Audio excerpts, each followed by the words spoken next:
Hey Daddy-O, I don't usually use the word hack, but this is a way to hack through the madness of chord-tone soloing. I call this my template for soloing, for moving from chord to chord.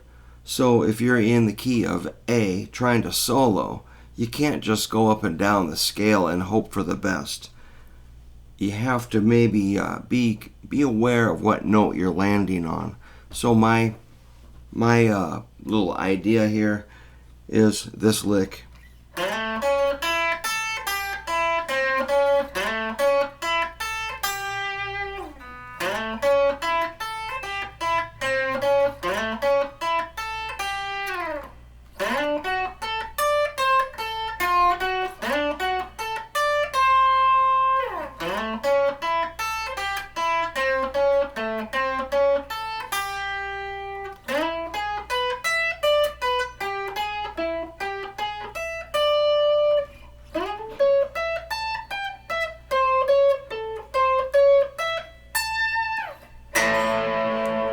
So that was covering the A, D, and E chords with a very repetitive lick. I wouldn't call this your solo. It's more of a training way to show you how to play chord tones. Or maybe shift your thinking from just wandering across the scale.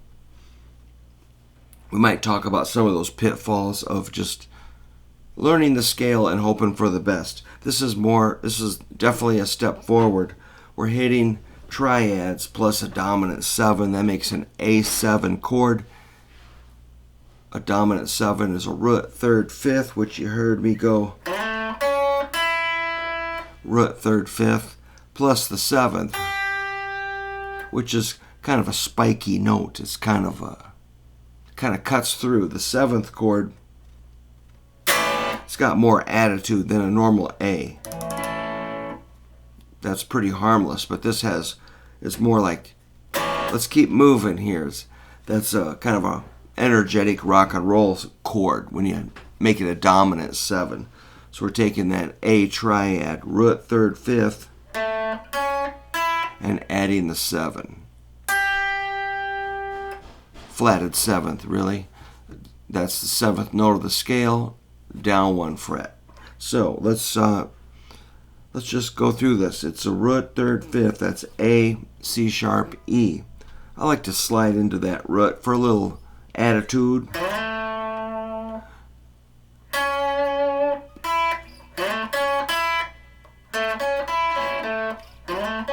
That's just part of your chord. Normal A bar chord. Root 3rd 5th. Frets are 7, 6, 5. Notes are A, C sharp, E. Then we hit another A. So that's a root. That won't do any damage. There's that flatted 7, the G. And you can just take that note down to E. Since your pointer finger's probably holding on for dear life at the 5th fret. And then while we're at it, we'll get that minor 3rd going up to the major 3rd. So that's kind of like a blue note. You don't hear it when you keep moving, but if you stay on that minor 3rd, it sounds kind of weird.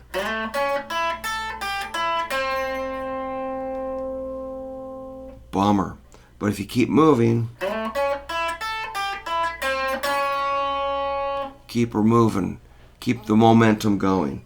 So it makes it a little more interesting to go from C to C sharp. Again, that's a minor 3rd to a major 3rd. They can move like that. So I was working with my buddy Joe yesterday. We were doing this, and he kept playing this. I'm like, don't hit the D, Joe.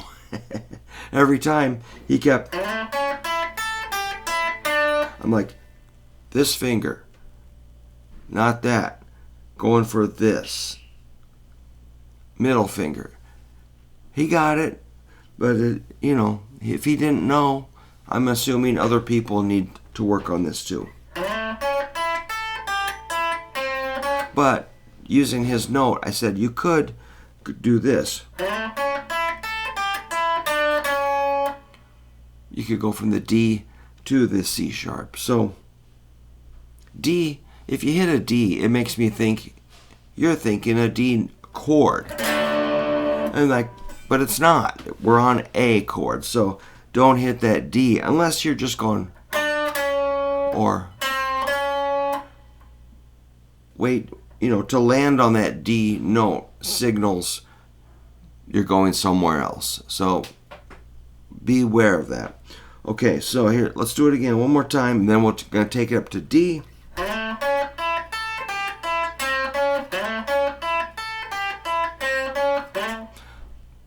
You can do it twice or 4 times. Here's D. And of course, I made the mistake of assuming that my student knew D is the 12th fret of the 4th string because he plays so well, but really he does not know the neck very well. He can count it up slowly, but he doesn't know it. He can't jump on it. So he needs to go back and remember and learn and practice and review what notes are. But this might help you review the location of important notes. So it's the same lick.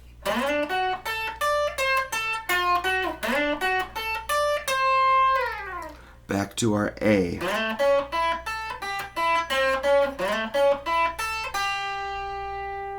It is cool to end on that dominant 7. So I might have changed it slightly. Hopefully that's not a big deal. Now we're going to go to E, which I assume everybody knows E is 14th fret, 4th string, but I would be wrong there, wouldn't I?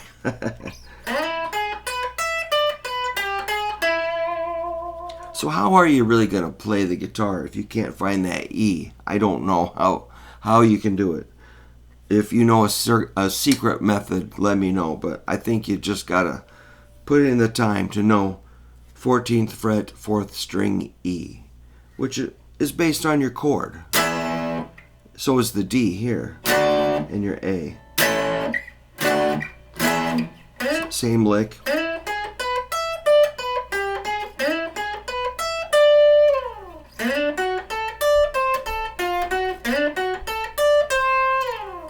And just to make it interesting, I'm going to go way up here.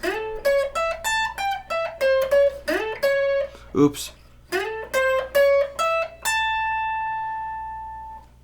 I mean, this has leeway. You can improvise and change it as you go. But just, this is the basic idea. So if I'm not totally repetitive here, that's just because I'm just playing the guitar. Okay, so yeah, way up here, this is 19 on the 4th string.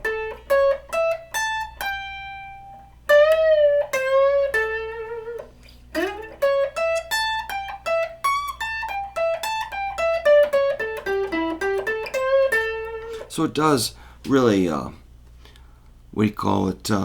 this is very close to a blues scale or a minor pentatonic or a chord. It's all tied together. You have to kind of see the scale and the chord and the licks all together. They're not, now I'm strumming the chord. Now I'm playing the scale. They're not that separate. You want to kind of blend those. So let me do it one more time. This is what I would like my students to know. I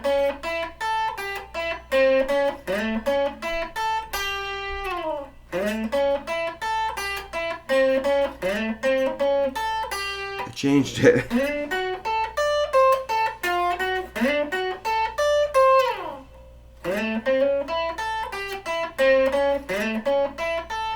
I'm trying.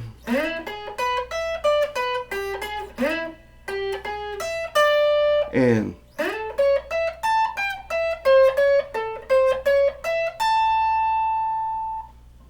obviously slight variations. Instead of going, I went something like that. I mean, really, it does. When I play a solo, I just play, and it's based on these ideas. So there's wiggle room. There's room to move. There's room to express yourself. There's room to make little mistakes. But main thing is just keep going. That's what I'm trying to show you, even though I'm trying to explain this. But yeah, man, it's based on A chord, D chord, E chord. I doubt I can play. It's pretty small shape up there, but yeah, these shapes move, and you just have to know the root so you can find the basis of those chords, shapes, arpeggios, licks, whatever you want to call them. A, D, E, A. Locating those is like your superpower. So take the time to learn your roots, especially on the fourth string, especially A, D, E, A. And once you start getting, a little progress, knowing those notes, it's amazing what you can do. All right. Thanks. That's going to be related to triads, so keep working on that. Let me know if you need. I might have a tab for this too, a transcription. Let me know if you need that. I hope you ask me. Just email hooverguitar@yahoo.com, and I'll see if I got it.